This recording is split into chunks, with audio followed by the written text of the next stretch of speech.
ಓಯ್ ಗಿಲ್ಲಿ ನಟ ಏನ್ ಗುರು ನಿಂಗ್ ಫ್ಯಾನ್ಸ್ ಇರೋದು ಯಪ್ಪ. ಎಲ್ ನೋಡಿದ್ರು ಗಿಲ್ಲಿ ನಟಂಗ್ ವೋಟ್ ಮಾಡಿ, ಬಿಗ್ ಬಾಸ್ ಗಿಲ್ಲಿ ನಟಂಗ್ ವೋಟ್ ಮಾಡಿ. ಇಷ್ಟ ದಿನ ಬರೀ ರೀಲ್ಸ್ ಅಲ್ಲೇ ಕೇಳ್ತಾ ಇದ್ದೆ. ಇವತ್ ಸಡನ್ ನಮ್ಮ ಅಪ್ಪ ಫೋನ್ ಮಾಡ್ಬಿಡೋಣ. ಫೋನ್ ಮಾಡಿ ಮಗ ಗಿಲ್ಲಿ ನಟಂಗ್ ವೋಟ್ ಮಾಡ್ಲಾ ಮಗ ಅಂತ ಐತೆ. ಅದ್ ಹೆಂಗ್ ವೋಟ್ ಮಾಡೋದು ನಂಗೂ ಹೇಳ್ಕೊಡು ಅಂತ ಐತೆ. ನಾನ್ ಶಾಕ್ ಆಯ್ತಾ? ಆಗಿರ್ಲೇಬೇಕು. ದಿನ ನಮ್ಮ ಅಪ್ಪ ಫೋನ್ ಮಾಡಿ ಹೆಂಗಿದಿಲ್ಲ ಮಗ ಅಂತ ಕೇಳ್ತಾ ಇತ್ತು. ಇವತ್ ನೋಡಿದ್ರೆ ಗಿಲ್ಲಿ ನಟಂಗ್ ವೋಟ್ ಮಾಡ್ಲಾ ಅಂತ ಐತೆ. ಜೊತೆಗೆ ನಮ್ಮ ಅಪ್ಪ ಏನ್ ಅನ್ಬೇಕು, ಗೆದ್ರೆ ಈ ಸತಿ ಬಿಗ್ ಬಾಸ್ ಅಲ್ಲಿ ಇವನೇ ಗೆಲ್ಬೇಕು. ಆದ್ರೂ ಗಿಲ್ಲಿ ಅಣ್ಣ ನೀನ್ ಏನಣ್ಣ ಫ್ಯಾನ್ಸ್ ಇರೋದು. ಗೈಸ್ ನಿಮಗ್ ಕೂಡ ಬಿಗ್ ಬಾಸ್ ಅಲ್ಲಿ ಸಲ ಗಿಲ್ಲಿ ನಟ ಗೆಲ್ಬೇಕು ಅಂದ್ರೆ ಗಿಲ್ಲಿ ಅಂತ ಕಮೆಂಟ್ ಮಾಡಿ ಗೈಸ್. ಇಲ್ಲ ಬೇರೆ ಯಾರು ಗೆಲ್ಬೇಕು ಅಂದ್ರೆ ಅವ್ರು ಯಾರು ಗೆಲ್ಬೇಕು ಅಂತ ಕಮೆಂಟ್ ಮಾಡಿ.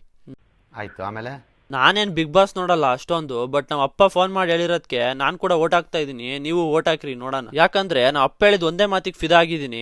ಅಲ್ಲ ಅವ್ನ್ ಬಡವ ಅಂತ ಕರುಣೆ ತೋರಿಸಿ ಏನ್ ಓಟ್ ಹಾಕೋದ್ ಬೇಡ. ಅವನಲ್ಲಿರೋ ಟ್ಯಾಲೆಂಟ್, ಅವ್ನ್ ಆಡ್ತಿರೋ ಸ್ಕಿಲ್ ನೋಡಿ ಓಟ್ ಹಾಕ್ಬೇಕಂತೆ. ದೇವ್ರಾಣಗ್ಲು ಈ ಡೈಲಾಗ್ಗೆ ಫಿದಾ ಆಗ್ಬಿಟ್ಟಿದೀನಿ.